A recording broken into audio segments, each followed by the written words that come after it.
informed the Justice Department seeking an interview with Ghislaine Maxwell. Did you urge the Attorney General to see her? I don't know anything about it. They're going to what? Meet her?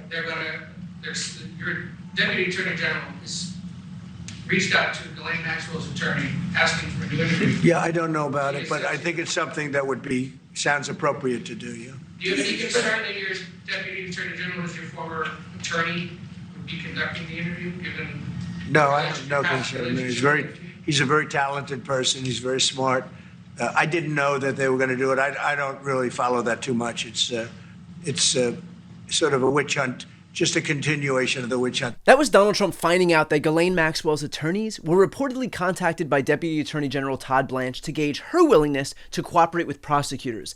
This comes as the House Oversight Committee also took action in the case by voting to subpoena Maxwell, requiring her to appear for a deposition, which very clearly came as bad news to Trump, who doesn't want to talk about Maxwell or Epstein and wants to talk about literally anything else. And that includes denaturalizing Rosie O'Donnell, adding cane sugar to Coca-Cola, forcing the Washington Commanders to change their name to the Washington Redskins, releasing Martin Luther King Jr.'s files, reopening the investigation into Hillary's emails. Yes, you heard that correctly. In the year 2025, I shit you not.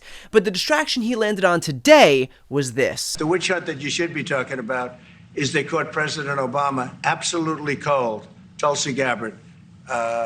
What they did to this country in 2016, starting in 2016, but going up to 2020 of the election. They tried to rig the election and they got caught. And there should be very severe consequences for that. That the real story here is that Barack Obama somehow rigged the 2016 election, which Trump won, because nothing says criminal conspiracy to rig the election for the Democrats like the Republicans winning that election. Truly impressive stuff here. Of course, that's not the only way to disprove what Trump is suggesting here. Here is his own director of national intelligence conceding to Joe Rogan on his podcast back in 2016 that in fact Russia, not Barack Obama, interfered in that election. I think when you're talking about and there's so many, I don't know, I'm kind of going in a few different directions here with these social media giants, how they're being misused to further certain agendas in different ways. But when you're talking about like these Russian troll farms that you mentioned, what is missing from all of the news coverage around this and all of the outrage about how this foreign country is trying to influence our elections, which is wrong and which the American people need to be aware of where this information is coming from, is the fact that and you're saying, why does somebody do that? Well, because this country does want to influence who we're electing, right? Yes. Like, we'd rather work with this person. We know that person is not going to be nice to us.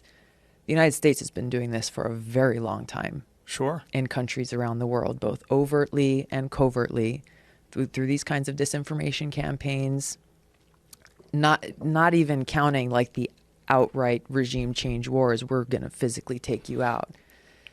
And I think it is very hypocritical for us to be discussing this issue as a country without actually being honest about how this goes both ways. So yes, we need to stop these other foreign countries, and Russia's not the only one, there are others, from trying to influence the American people in our elections. We also need to stop doing the same thing in other countries.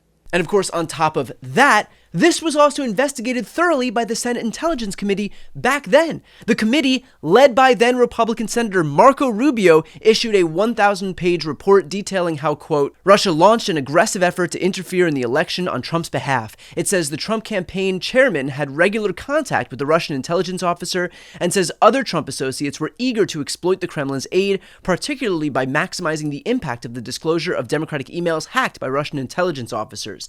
The report is the culmination of a bipartisan probe that produced what the committee called the most comprehensive description to date of Russia's activities and the threat they posed. The investigation spans more than 3 years as the panel's leaders said they wanted to thoroughly document the unprecedented attack on U.S. elections. So if Trump had an issue with any of this, perhaps he could consult his own director of national intelligence or his own secretary of state for starters. Obama even issued a rare rebuke of the accusation from his own office, issuing the statement that read, "Out of respect for the office of the presidency, our office does not normally dignify the constant nonsense and misinformation flowing out of this White House with a response, but these claims are outrageous enough to merit one. These bizarre allegations are ridiculous and a weak attempt at distraction. Nothing in the document issued last week undercuts the widely accepted conclusion that Russia worked to influence the 2016 presidential election, but did not successfully manipulate any votes. These findings were affirmed in a 2020 report by the Bipartisan Senate Intelligence Committee led by then-Chairman Marco Rubio." In other words, it's all bullshit. And Trump knows full well that it's bullshit, along with Tulsi Gabbard and Marco Rubio and everybody else in his White House, but they also know that Trump is very likely implicated in all of this. So they'll play along with Trump's make-believe prosecutions of Obama because they are just that desperate for a distraction. At this point, I wouldn't rule out Trump setting the White House on fire if it meant he could distract Americans for even one single news cycle. And he's not even being discreet about it. The guy took to Truth Social today and wrote, "We had the greatest 6 months of any president in the history of our country, and all the fake news wants to talk about is the Jeffrey Epstein hoax." Yes, I wonder why the fake news wants to talk about the Jeffrey Epstein hoax, other than the fact that Dan Bongino, Kash Patel, Alina Habba, Pam Bondi, Don Jr., and virtually everybody on the entire right staked their reputations on getting these files released. And because the President of the United States is suddenly so desperate not to release the files that he is one step short of flinging his own poop like a monkey onto the walls of the White House in his desperation to get everybody to talk about something else. You've heard the expression, "where there's smoke, there's fire." Well, there is currently smoke billowing out of every single pore on Donald Trump's face. I mean, let's put politics aside for a moment. Let's just use some basic human common sense. You've got a guy who, when he wanted votes from people who care about the Epstein files, said, "Let's release the Epstein files." And then he filled his cabinet with people who said, "Let's release the Epstein files." And all of them banged that drum over and over and over for months and years. And then they won the election, and they took power, and they could finally substantiate the very things they vowed to do, and they promised to do them. And then one day, they said the files just didn't exist and the case was closed. And then a few days later, they said, okay, actually the files do exist, but they're fake. And then they said the files were actually forged by Obama, even though Obama never released the files that he purportedly forged. And now they're saying, forget about all of that. And in fact, Obama should go to prison, but for something completely unrelated to the Epstein files. So we should all just talk about that instead. And everybody needs to stop talking about Epstein. Judging based on those facts, just as normal human beings with a normal amount of common sense, do you think that maybe, just maybe, Trump might be covering something up? Do you think that maybe his story isn't checking out? Do you think that if a Democrat did what Trump is doing right now, that Republicans would just buy their story? Something tells me that there would be investigation after investigation in every single committee, prodded on by nonstop news coverage on every single right-wing network. And guess what? They would be right to do that. So we're going to try and take a page out of their book, not let this go simply because Trump knows he's backed into a corner and wants us to focus on something else. The pressure works, and we are going to keep it on because Trump might want the answers hidden, but sunlight is the best disinfectant.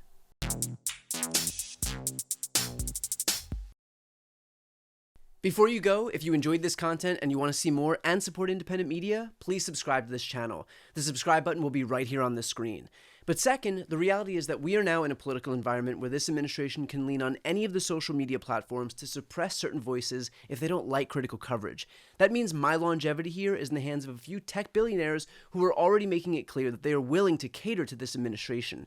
To that end, signing up for my newsletter is a way for me to reach you directly if that ever becomes necessary. I'll put the link right here on the screen as well, so please sign up. It's free, but there's also an option to do a paid subscription if you'd like to support me and my team.